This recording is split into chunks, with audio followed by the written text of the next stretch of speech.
All right. Welcome to the Rise Up podcast. I'm your host, Jonah Mitchell. On this show, I do my best to help you rise up to your potential by simplifying everything that goes into the weight loss process and help you get out of your own way, especially. I want to really take a quick second to just jump right into this episode because I'm just very excited to talk about it today.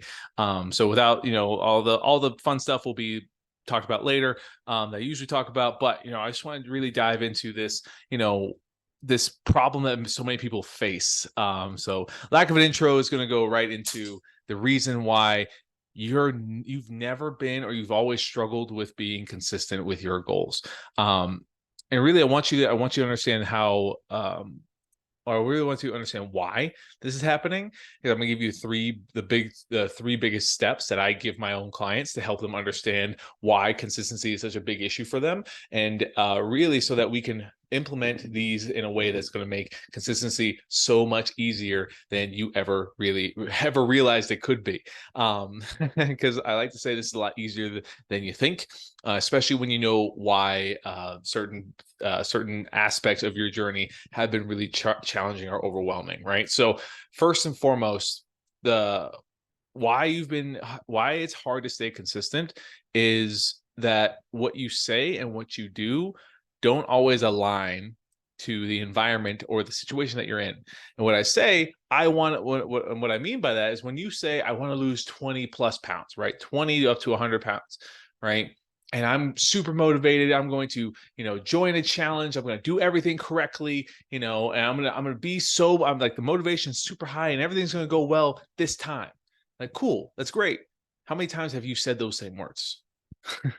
How many times have you not given yourself the context of what you have going on in your life? Are you a parent and your routine is pretty hectic? Are things not ideal right now? Do you not really understand how to meal prep for yourself? Do you not understand what exercise routine would work for you? Holidays of, I'm recording this right around 4th of July, but what do you understand the time of year that you're in and everything that's going on with summer and celebrations and holidays and, things that can make it difficult to stay consistent? Have you given yourself that context that actually gives you the realistic view of where you're at right now, what you think you have to do to accomplish your goals, and how those don't actually connect? Those are actually very contradictory aspects, right? And I like to teach my clients to the realistic and idealistic view. So this is the first like kind of understanding piece, number one, of you have idealistic goals that supersede realistic ways to get there. And if you don't achieve the idealistic standards that you think you have, well, now when life gets in the way because we didn't give ourselves the context of the situation to what we were saying we wanted to accomplish, then everything that we think we have to do gets quite overwhelming, right? Instead of giving ourselves realistic steps, or giving ourselves a realistic understanding of like, this is what I can do right now that still allows me to work towards my goals, but doesn't necessarily need to knock me off the path, right? Because consistency is the most important thing needed to see results. I asked this a lot in the last couple of days as I'm like, we're actually getting a challenge started. I'm asking like these new people that I get to work with, what do they think is the most important thing needed to get to where they want to go? And they say dedication and know what you want and commitment. And all those are very important. But really, if you don't need to have any of that stuff, if you're consistent in whatever capacity, you will see results. This is usually what happens when you go on a diet, like keto, for example. And I'm not going to keto bash like I usually do, but a lot of people, it's very simple. Don't eat as many carbs as you used to. Don't eat many carbs, right? But when you're consistent with that, a lot of the times you see results quickly, I might add.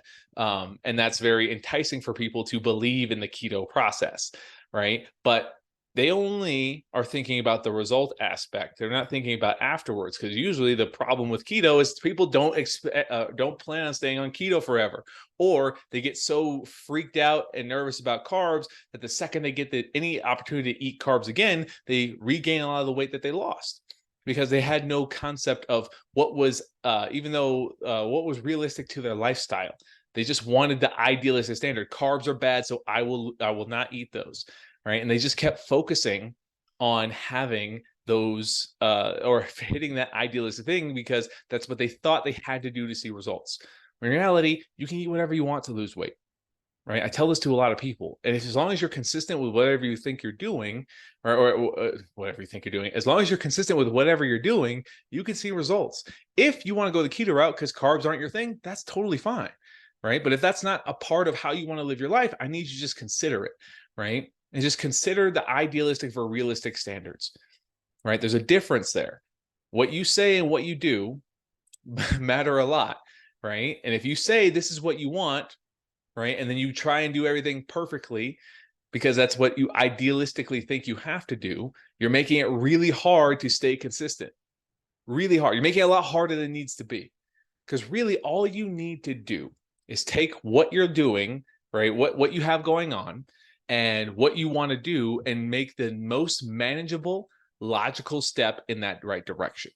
Right? Manageable step. People think that's so, like, small steps, baby steps. That's not going to get me to my results fast enough. Right?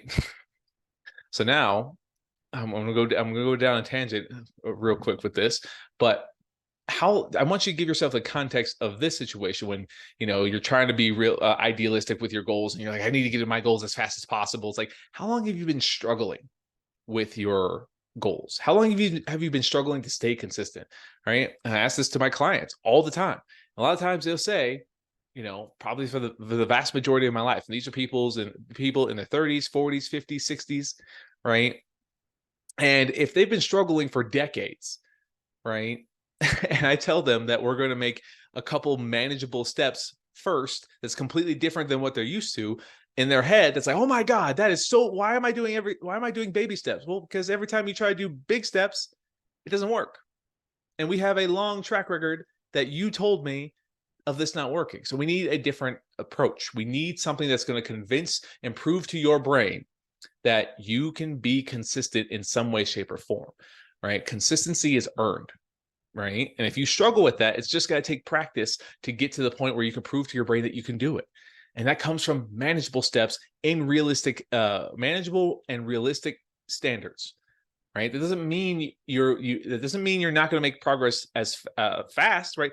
Almost every person I start with very simple, manageable steps in the beginning, because I need them to convince their brain that they can be consistent, that when life throws a curveball, they don't need 12 things to go right. They only need 1 or 2 things to go right.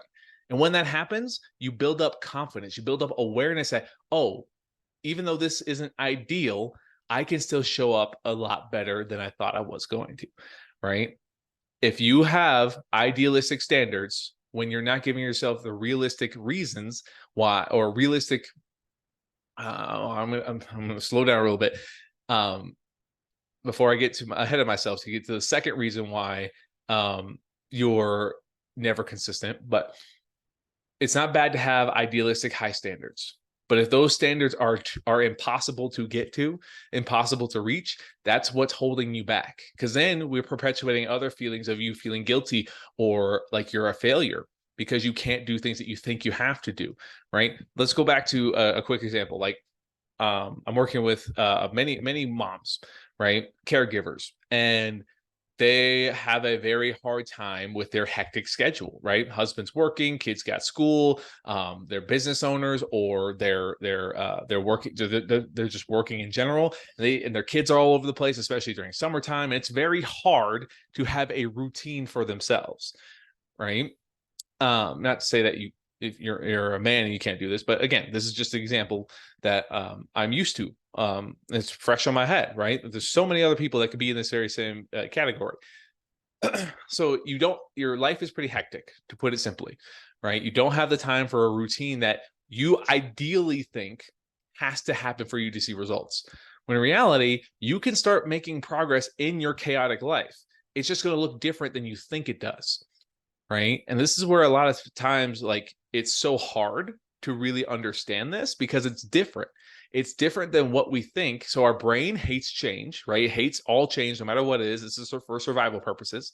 So when I'm trying to convince someone who's used to making lots of drastic changes that don't end up lasting, right? When I'm trying to convince them to make manageable steps first, right? They sit there and say, well, that's not enough. That's not going to help me see the results that I want, right? Well, cool. what's more important to you then? Is it more important for you to have massive change for temporary results that you'll just lose in the next couple months, or are you trying to accomplish sustainable change that doesn't go away just because you have one or two off meals, right? And always when we give ourselves that context, when I give my clients that context, they look, oh, okay, I see why this matters, right? Because we're starting realistically. We're untraining this idealistic thing where if everything goes ideally the way that we think, yeah, we could see results. But a lot of times life is not ideal. Life is chaotic and crazy. So we need to be realistic, and that's not a bad thing. Because if you don't let yourself be realistic and show up the best way that you can with what you have going on, you're never going to want to keep trying. You're always going to say, why even try? Because life is always going to find a way. Yeah, life will always find a way no matter what. You can invest in a program, you can invest in anything. And guess what? The excuses of life for you not to focus on your goals will always be there. So we might as well learn how to make adjustments or make manageable goals, manageable steps towards our ultimate success now, so that when life maybe eventually gets a little bit easier, then we can work our realistic standards into idealistic ones because we have a much better foundation. Consistency is built through practice of small, realistic, manageable steps first that challenge the way you think based off of what hasn't worked. If changing everything all at once doesn't work, we need to find a different way. And there's nothing wrong with that, right? Consistency has to take practice, right? So when you understand the difference between idealistic and realistic, and showing that realistic can be good enough for right now for what you have going on, because you have all this stuff in your life that could slow you down, but you're still trying anyway, that realistic can get better and then eventually grow into more idealistic or true idealistic for you with what you have going on in your life, right? You don't have to eat 6 times a day, work out, 6 to 7 days a week, right? All those things that you think you have to do. No. What do we want to do? What do we have going on? And how can we make steps that will go get us in the right direction? Because there's only one way to lose weight. And that's what a lot of people want. They want to lose weight. And all we have to do is consistently be in a calorie deficit. That doesn't mean starve ourselves. That means take what we realistically have going on and focus on the things that can help us elicit a calorie deficit with the situation. That does not mean meal prep every single meal that you think you have to do, right? If you go on meal prep for a couple days at a time, let's focus on that instead of trying to sit in the garage, in the kitchen for 4 hours a week, right? Or for 4 hours every time you do that, where it's super overwhelming and it's super exhausting. And now you don't know if you did it right. Now it's like all this juggling, I can put it all together, right? Nah, if you can only do it for 1 or 2 days at a time, focus on that. And that's okay. That's fine. And it will build from there. Maybe it could then eventually build into a 1 time a day type of, or 1 time a week type of meal prep. But if it's not that right now, and you've had a hard time with that in the past, let's not make that the standard. Let's not do it. Okay. And let's build realistic first, and then let that grow, let that get better, and eventually you'll be able to accomplish more than you think you could. Because, like, going back to what I said, if you struggled for decades or years to decades with your goals, right, and you just focus in the beginning on just building manageable steps, realistic steps first, this is what leads to massive transformation faster than you can ever really believe, right? This is what it takes to really change what you think you have to do, so that you can ultimately make something that actually works for what you have going on. So consistency becomes a lot easier. All right. So now my second one, this is for my people who love living in their heads, who love things going to plan all the time, right? How often, I just talked about, right? How often do things actually go according to plan? Especially if you got bills to pay, if you have kids, a lot of people listening to this have other responsibilities that they cannot dedicate 110% of their time to their weight loss. And it's hard because we have so much mental energy going in 12 different buckets that the easiest thing that can give is our belief in our ability to get to our goal. So this is why we say, well, it doesn't even matter. I can't focus as much as I want to on this, or as I think I have to. So it's not even going to be worth it, right? Oh, I had this plan to go to the gym this many times a week, but I didn't do it, so I failed. No, that is not real. You didn't fail, right? And I need you to understand this before I get into what the solution to this, right? even if you get to your goals, even if I always ask my clients this, if I snap my fingers and you had the dream body that you wanted, would all your problems be gone? Right? And usually the answer is no, because it's not just the body or the number on the scale that we want. It's the ability to show up the way that we know we can and know we want to. And no matter what's life going on, we want to establish the control. We want to establish control in our lifestyle, and a lot of times we don't feel like we're in control. So this is why I want everyone to understand what's their backup plan. So this is number 2, your backup plan for when things inevitably don't go the way that we think they're going to go. Right. And having a backup plan can oftentimes not feel like a lot. And I'm talking to a very specific person right now, or a type of person when it comes to this, because this is my people, the people who live in their heads, who have these ideas, who make it harder than it needs to be when it comes to getting to where they want to go. Right. If you have a plan, right, I want to go to the gym after work, and then you get stuck after work, or you end up having to pick up your kids, or you get a flat tire, and like, it just takes up more mental energy after a long day at work, right? And you can't make it to the gym by 6 p.m. And by the time you get whatever figured out, you're already exhausted. You don't want to go, so you go home and you feel bad because it didn't make that choice. So you're like, or you didn't make that choice to go, and now you feel, because you feel bad, you want to make a choice to help you feel better. So you pick up the ice cream, you pick up the fast food, you pick up whatever food that you think is going to help you feel better in the moment. Reality, after you're done with that food, you're even more guilty, even more frustrated about the choice that you made. You feel bloated, you feel uncomfortable. Now your body's having a hard time breaking down food that doesn't agree with it. And now you compounded the stress because you didn't have a backup plan, right? What I mean by a backup plan is something is quite literally telling your brain that something is better than nothing. If it didn't go the way that you expected it to because of things that you couldn't control, what's the next best alternative for the time that you have and what's going on, right? You see how these things are connected? And this is a lot of times what I get my clients to understand too. It's not only if you know more about information, or if you know more information about fitness and nutrition, right? It doesn't matter if you don't understand psychology and how our brain reacts to situations, because it's all connected, right?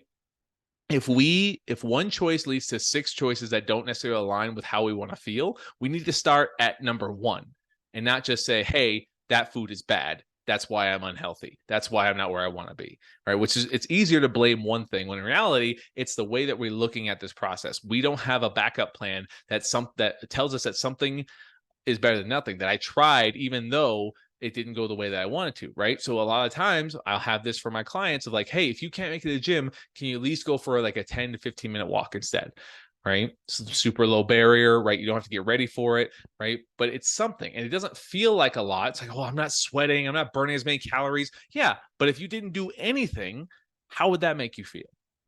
Oftentimes worse, right? So we're trying to think of ways to get out of our own way, allow ourselves to practice these things that will make it easier to be consistent. Because if you practice doing something over nothing, that's consistency, right? This is something I also want to kind of touch. No one sucks at being consistent, by the way. You're consistent in some way, shape, or form. We're talking about consistency specific with your goals, but you're already consistent with not showing up for yourself, right? You're consistent with showing up for everybody else but you. You're consistent with making choices that don't align with where you want to go. That's consistency. That's why it's really hard to be consistent towards your goals, because you're used to being consistent the other way. But everything is consistency. You just don't know how to implement it in a way that aligns with you. But this is how.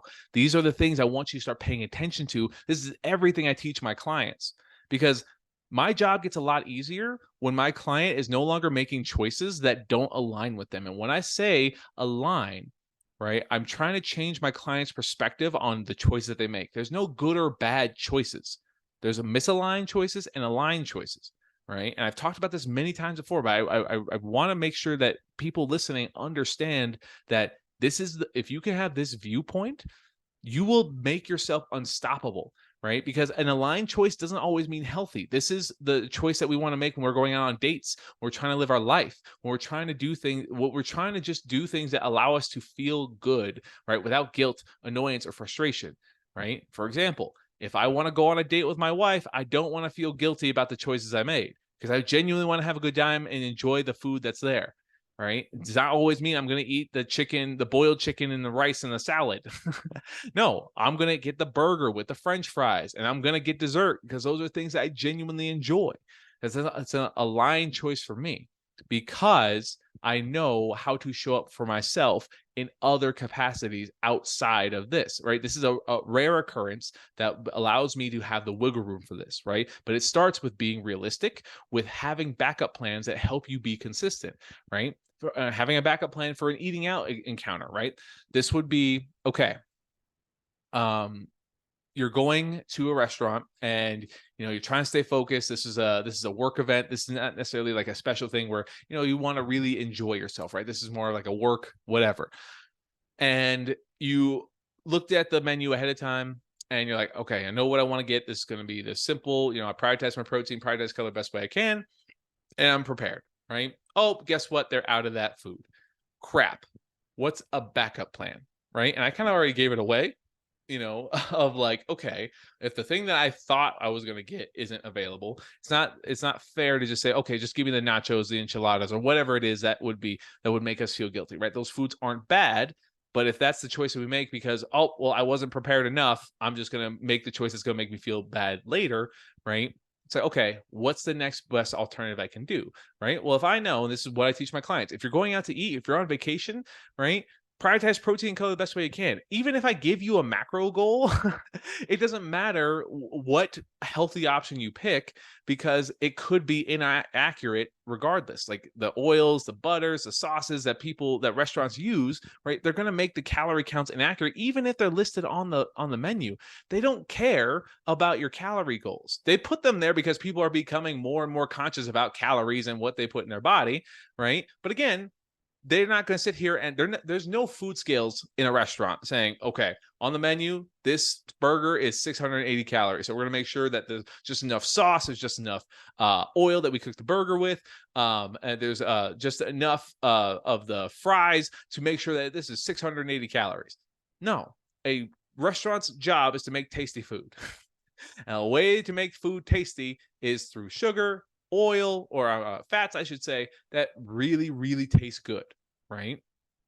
Don't care about calories. So I say that because we need to understand the situation, right? And if it doesn't go the best way we can, all we got to do is prioritize the things that are going to make it easier for us to feel satisfied. And that's what happens when we prioritize color and protein, right? Those things, even though we cannot be super accurate with the calories, the backup plan is, well, I can't be as accurate as I want to be. So if I prioritize my lean protein, my veggies, or whatever color that I can get, right, I'm going to eat the foods that are going to make me feel fuller quicker. So I'm less likely to overconsume calories, right? Backup plan that we're able to instill in the chaos or in the thing that we thought we were prepared for, that we had planned for, right? Oh, it didn't work out the way I thought it was supposed to. Okay, what's the next best alternative, right?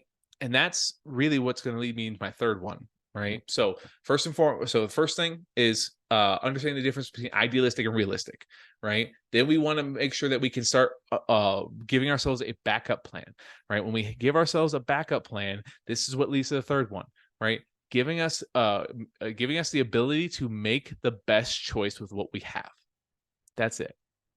If I can get my client to make the best choice with what they have, right now, that is what's going to lead to the massive transformation, because you're not only doing things to see a number on the scale go down, you're doing things to create understanding and clarity on how to manage what life will continue to throw at you. Just because you are dedicated and motivated, right, for something that pops up, work event, challenge, like, again, doesn't mean those things are going to last if you don't actually change the way you look at this.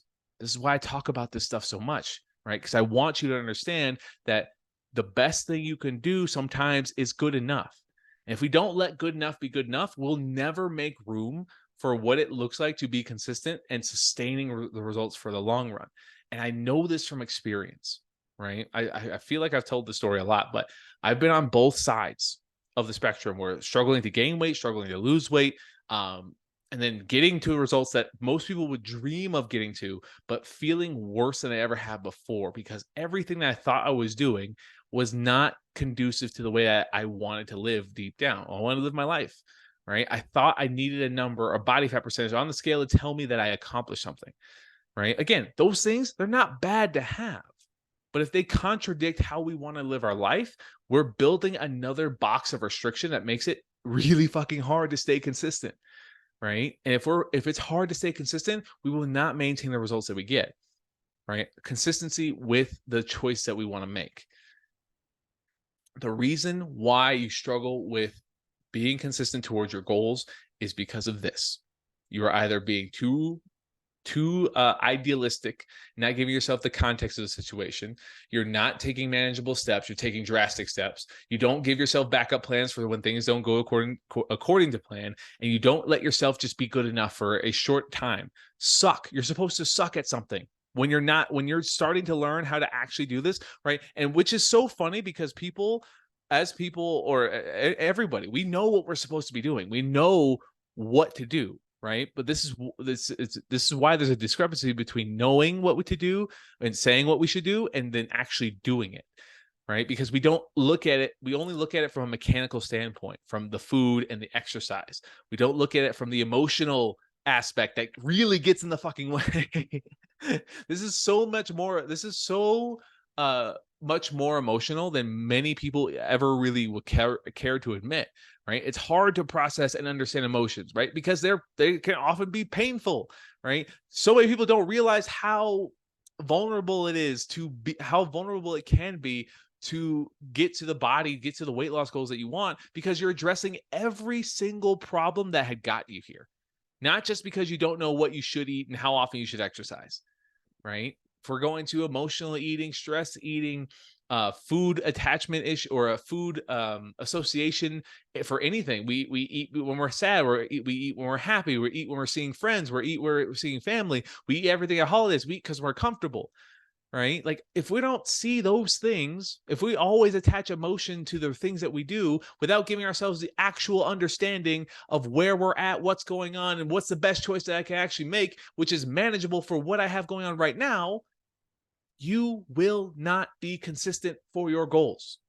You will continue to be consistently misaligned and stuck in a rat race that most people are, that the diet industry continues to perpetuate, and it pisses me off. Like I am so upset at the way people are treated in the fitness and nutrition space, right? It's so much about get them in, lose weight, and get them out. Get them to take a photo on social media, and then you know what? It's fend for yourself. Good luck. And I hate that because you don't actually get the understanding needed to sustain your goals. If I This is why I don't give macros out. Like I just send people to macro calculators because macros don't solve the problems. Macros are there as a tool to help you understand why you're seeing the results that you want, or if you're in a certain place, they're a way to strategically be consistent with targets to help us elicit that result. But if we have a hard time being consistent with our choices in general, I think I started this rabbit hole at the beginning, right? My job gets so much easier when I can get my client to make choices that align with them more often, because they will start feeling better. And when they start feeling better, they will like to feel better. And when they like that, they are more likely to keep making decisions that will help that one limit the amount of choice that like hold them that hold them back from getting to their results. Right? They're less likely to overconsume calories because they're much more aware of their choices. They're much more aware of where they can fit in certain things with what they have going on. And when they do that, they naturally, a lot of times, limit their calorie intake and start seeing physical improvements before we ever even introduce calories and numbers. And then that's when we actually introduce calories to understand how much you're currently eating and why we're seeing the results that we're seeing. Because if you can understand, it's not the fact that I have to hit this number to lose weight. It's I prioritize things that help me feel better, that allow me to show up the way that I want to, no matter what's going on. And I feel good when I do those things. And when I feel good, I keep doing those things. And now I'm starting to see physical results without doing things like super recklessly and changing everything all at once. I'm seeing results from that. How do I now I want to use the tool to understand food on a different level. This is what protein is. This is what carbohydrates are. This is what fats are. I'm eating this many calories, this much protein. This is why I'm losing weight. Cool. Because then I don't have to give them a fucking calorie target or a protein target, right? Maybe all we need to do is adjust protein to help with body composition changes, right? And that's usually because we all are under consuming protein to some capacity, right? But again, it's a simple adjustment. It's not, okay, thank you for joining my program. Here's your calories. Here's your workouts. Have fun. Or certain food companies that I will not, or nutrition companies that I will not drop, but they'll send you food and say you have to eat this food, and if you don't, you will not lose weight. It's like, oh, cool. So what do I do when I'm done, when I can't pay for your services anymore? It's a lifestyle. Learn how to do it. Oh, wait, what? I thought I was paying you to help me understand how to do it. But this has been burning on my mind. Apparently, I did not know I was going to get so heated. I'm like sweating in my office because I'm just like, I want you to understand this. So, I hope this makes sense, and I hope you're starting to see and connect the dots, because it's all connected, right? Because once you get out of the, once you get over this and you start understanding this, the mechanical aspects of hitting calorie targets, doing the intensity of your training and frequency of your training, right? Those just amplify the results that you want, right? Those are not what you need in the beginning to see results. Those are bonuses to when you start making choices that actually align with where you're at, that are manageable for what you have going on, that gives you the plan B for whatever curveball that is thrown at you, and you're allowing yourself to just be good enough for right now for what you have, because good enough can get better. And if we don't allow ourselves to practice good enough, it will never get to idealistic, right? We just need to give ourselves the context to look at this from a different view. And that's how you make permanent and sustainable change. That's how you truly become consistent and really never get in your own way. And not only guarantee that when you get to your goals, you'll be able to sustain them, because you'll no longer have the excuses of life getting in the way, because you'll know how to adjust to those curveballs. And when you know how to do that, consistency is easy. Consistency and sustainability becomes the name of the game. So, yeah, that's all I got. So I wanted to save this. I hope this helps. I hope you learned something new. If you made it to the end of this, I would love for you to just share this episode with at least one person, because that's my entire goal, is to just help you wherever you're at. And even if I never speak to you directly, I hope I'm able to even make a small impact on your journey. And if you share this and tag me, I would greatly appreciate it. I love getting connected with people. Any other, we do have a transformation challenge going on. I say transformation challenge specifically because we're trying to transform the way that you look at yourself and your food, right? That the details to that will be linked in the show notes, and all my other social media will be down there as well. So thank you so much for taking the time and spending it with me today. I hope you learned something new, or I hope I was able to clear something up. And I'll see you in the next one.